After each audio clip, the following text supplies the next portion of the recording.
Bonjour, on va parler de ce couple qu'on dit ne plus compter pour la famille royale, ce couple qu'on dit ne plus être le couple de référence, mais tout le monde semble être obsédé par eux. Je parle notamment des journaux en Angleterre qui ont envoyé leurs meilleurs commentateurs royaux en Colombie couvrir l'arrivée de Meghan Markle et du prince Harry. Donc, alors, qu'est-ce qui se passe? Ces personnes qu'on a envoyées en Colombie semblent être obsédées par la sécurité du prince Harry et de Meghan Markle. Déjà, au moment où ils partaient, ils allaient en Colombie, on nous avait dit que c'était l'un des pays les plus dangereux au monde.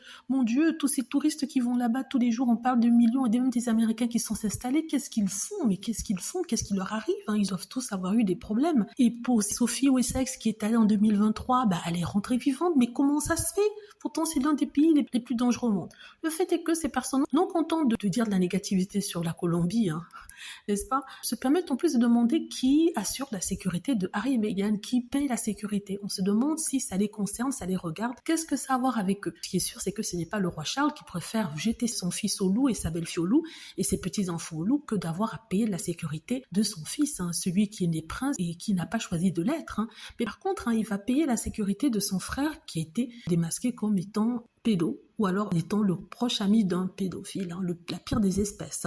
Mais ça, c'est pas grave, il va avoir sa sécurité de payer. Mais le fils de Charles, non, surtout pas. Et alors, dans ce cas, pourquoi se préoccuper de qui va payer la sécurité du prince Harry et Meghan tant que ce ne sont pas l'Angleterre et la famille royale? Mais ces gens-là cherchent toujours la mouche, essaient de créer le drama où il ne faut pas. Ils sont hargneux. Ils essaient de lever les foules, comme ça a été au Canada quand le prince Harry et Meghan Markle sont allés voyager. Je parle de 2020, n'est-ce pas, le début de 2020. Ils essaient de rameuter les foules pour que les gens se disent « Oh mon Dieu, pourquoi on paie pour eux alors qu'on est tous pauvres ?» Mais ça ne prend pas, les gens n'en ont rien à faire. Ils sont heureux de voir Meghan Markle, le prince Harry, parce qu'on parle de leur pays, ceux de beaux jours, et ça fait de la publicité. Voilà.